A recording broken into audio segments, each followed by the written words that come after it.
दोस्तों इस वीडियो में मैं आपको ऐसे 10 गवर्नमेंट एग्जाम बताऊंगा जिसमें कंपटीशन काफ़ी लो होता है। बाकी जो बड़े एग्जाम होते हैं like SSC, CGL, UPSC and bank exam, इनके कंपैरिजन में इन 10 एग्जाम को क्लियर करना बहुत आसान होता है। वैसे नो डाउट कि अगर हम गवर्नमेंट एग्जाम की बात करते हैं तो वहाँ कंपटीशन अच्छा खासा देखने को मिलता है, लेकिन ये जो एग्जाम मैं आपको बताने जा रहा हूँ उनमें कंपटीशन तो है, क्योंकि अगर हम देखें तो छोटे से छोटे गवर्नमेंट एग्जाम लाइक एक प्यून की जॉब में भी हमें काफ़ी कंपटीशन देखने को मिलेगा। लेकिन अगर हम बाकी एग्जाम से कंपेयर करें तो ये एग्जाम आसानी से निकाले जा सकते हैं अगर हम सही डायरेक्शन में प्रिपरेशन करें तो।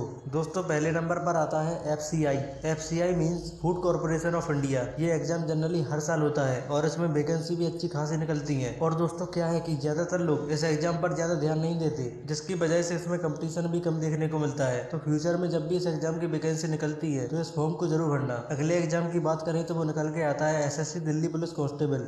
इस एग्जाम की सबसे अच्छी बात है कि इसमें एजुकेशन क्वालिफिकेशन सिर्फ 12th पास मांगा जाता है। जी हाँ, अगर आपने बस 12th पास कर लिया, चाहे वो किसी भी स्ट्रीम से हो, कॉमर्स, आर्ट या फिर साइंस, कोई भी इस फॉर्म के लिए एलिजिबल है। एंड सबसे इंपॉर्टेंट चीज जो बहुत स्टूडेंट नोटिस नहीं करते कि अगर आप दिल्ली पुलिस कांस्टेबल के लिए अप्लाई करना चाहते हैं तो आपके पास ड्राइविंग लाइसेंस होना जरूरी है। इसलिए मेक श्योर आपके पास एक वैलिड ड्राइविंग लाइसेंस हो। दोस्तों जब भी इस जॉब से रिलेटेड कोई भी अपडेट आती है तो मैं सबसे पहले आपको इन्फॉर्म कर दूंगा, इसलिए चैनल को सब्सक्राइब करके रखना। नेक्स्ट जॉब की बात करें तो वो है एसएससी एमटीएस। ये एक ग्रुप सी की पोस्ट है। हर साल इसके अंदर टोटल 8000 के आसपास वैकेंसी निकलती है। एंड अगर आप सिर्फ 10th पास है तो आप एसएससी एमटीएस का फॉर्म भर सकते हैं। अगर आपको इस जॉब से रिलेटेड और डिटेल में जानकारी चाहिए तो आप इस चैनल की प्लेलिस्ट में जाकर वीडियो चेक कर सकते हैं। अगली जॉब है आरआरबी एनटीपीसी। इस एग्जाम का नाम सुनते ही आप सोच रहे होंगे कि ये तो बहुत कॉम्पिटेटिव एग्जाम है, बहुत सारे स्टूडेंट इस फॉर्म को फिल करते हैं, तो मैंने इस एग्जाम को इस लिस्ट में क्यों रखा। आप अपनी जगह बिल्कुल सही है दोस्तों। इस एग्जाम में कंपटीशन तो है, लेकिन अगर आप इस एग्जाम की एनालिसिस करें तो आपको पता चलेगा इसका पेपर बहुत इजी एंड बेसिक आता है। और इसी वजह से मैं आपको इस एग्जाम के बारे में बता रहा हूँ। आरआरबी एनटीपीसी एक बहुत ही अच्छा एग्जाम है जिसको क्लियर करने के बाद आपको स्टेशन मास्टर, ट्रेन क्लर्क जैसी रेप्यूटेड पोस्ट मिलेगी। एंड इस एग्जाम के लिए 12th पास एंड ग्रेजुएट दोनों अप्लाई कर सकते हैं।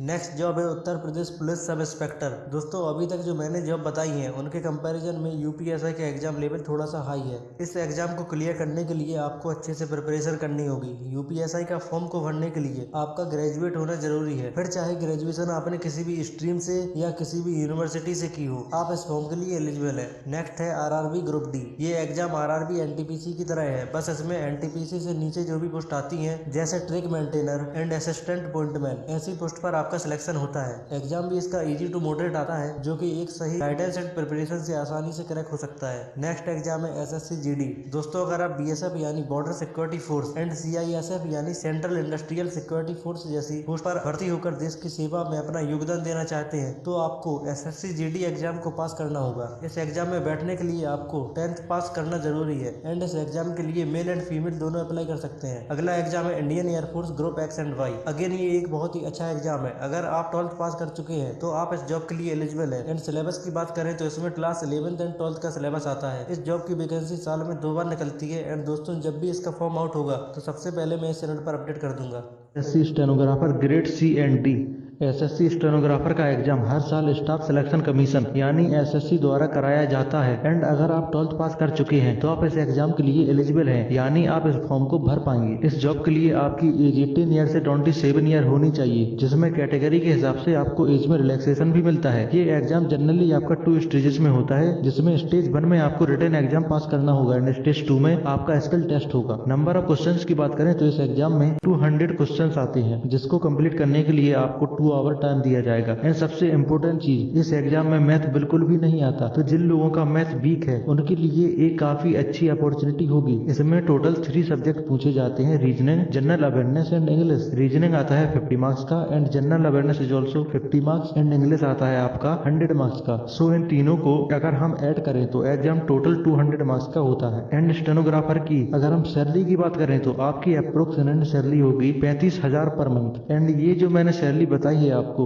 ये बेसिक सैलरी है। अगर हम बाकी अलाउंस वगैरह इसमें ऐड करें तो टोटल सैलरी होगी 46,000 समथिंग, जो कि काफी अच्छी सैलरी है। दोस्तों स्टेनोग्राफर एक काफी अच्छी एंड रेप्यूटेड जॉब है, तो इसको आप बिल्कुल भी मिस मत करना। LIC ADO and LIC AAO की। दोस्तों इस एग्जाम में मैथ आता है, लेकिन बहुत ही नॉर्मल मैथ पूछी जाती है। अगर आप कंपैरिजन करो SSC CGL से तो इसका कोई कंपैरिजन ही नहीं है, क्योंकि LIC ADO एंड AAO में मैथ काफी नॉर्मल एंड इजी आता है। LIC ADO एंड AAO इन दोनों ही एग्जाम में मेंस होता ही नहीं है, ओनली आपका प्रीलिम्स का एग्जाम होता है जिसमें मैथ काफी नॉर्मल आती है। तो जब भी ये फॉर्म निकले अपने आप को अपडेट रखना, प्रिपरेशन करते रहना एंड इस फॉर्म को जरूर भरना। आपका अगर मैथ अच्छा नहीं है तो ये फॉर्म आपके लिए बहुत अच्छा साबित होगा। आई होप इस वीडियो से आपको कुछ हेल्प मिली होगी। अगर आपको कोई भी डाउट एंड कंफ्यूजन है तो आप हमेशा की तरह कमेंट सेक्शन में लिख सकते हैं, हमें बहुत खुशी होगी उसका आंसर करने में। और उसके अलावा अगर आपको वीडियो पसंद आता है तो प्लीज लाइक जरूर करें, हमें बहुत अच्छा लगेगा अगर आप लोगों का एक लाइक आएगा। जो भी इस वीडियो को देख रहे हैं वो लाइक करके जरूर जाएं। इस वीडियो को शेयर करें ज्यादा से ज्यादा, ताकि और लोगों तक पहुंचे